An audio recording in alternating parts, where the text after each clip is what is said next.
I first of all rise to welcome this amendment bill, and it was overdue, but appreciate the Home Minister having taken this initiative to bring it in this session.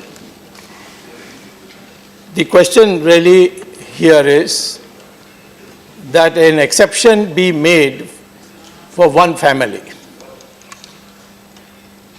That is all that is being asked for by the Congress party.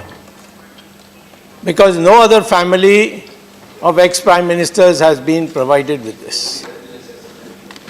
And under the Constitution, we are all equal before the law, unless you have a separate category. And the separate category is that of the Prime Minister. But all others, they are being not heads of government, they cannot be given a privilege which others are not given. That is equality before law. Now, the argument being given popularly is that 2 members of the family were assassinated.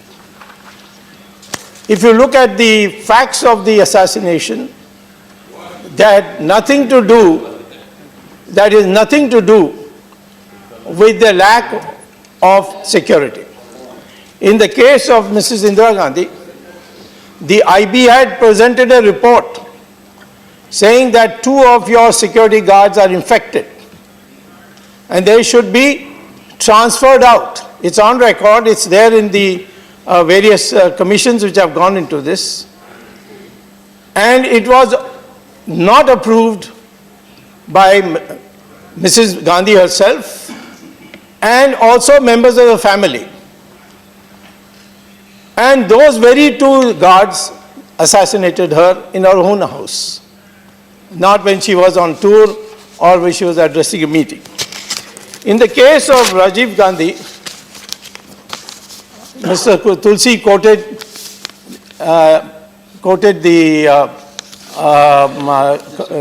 Justice Verma's, and I should know it better because I was the one who moved the resolution here in the House at that time. And I just got hold of the report submitted, which was laid on the table of the House.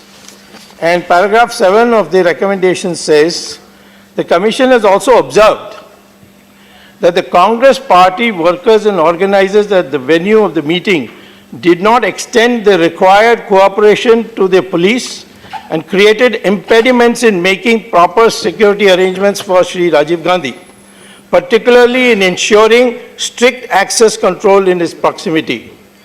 About the responsibility of the Congress party and organizers of VIP programs, the government has accepted the recommendation, that is Narasimha Rao's, of the Commission, that some guidelines and code of discipline should be framed for political parties. I challenge Mr. Tulsi to say where it says in that report of Justice Verma that because SPG was withdrawn and therefore Rajiv Gandhi was assassinated. There is no such reference at all. And that's a standing challenge to my good friend, Mr. Tulsi. Now, today, what is the threat perception? It must be very serious, otherwise Z plus would not be given.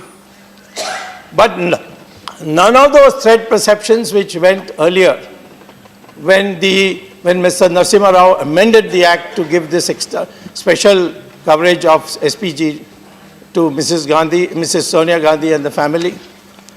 One is that the LTT threat, Gujarat government was toppled on the grounds that the DMK, which killed Rajiv Gandhi, was a member of the government and therefore the Congress is withdrawing support to the Gujarat government.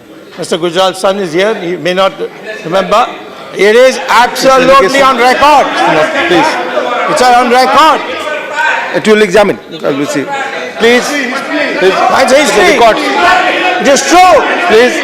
Please. Now, it will examine. It will be examined. Now, it will be examined.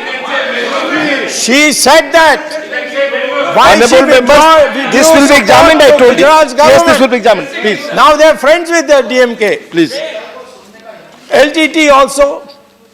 the Supreme Court said that this crime was so gruesome and so much against the nation that they should be given capital punishment. Mrs. Sonia Gandhi wrote a letter to the President, which I have a copy of, where she advocated that this would be wrong and in the name of interest of justice, the punishment should be reduced to life imprisonment. Later on, the daughter of Mrs. Sonia Gandhi went to the jail to meet Nalini. Wait a minute.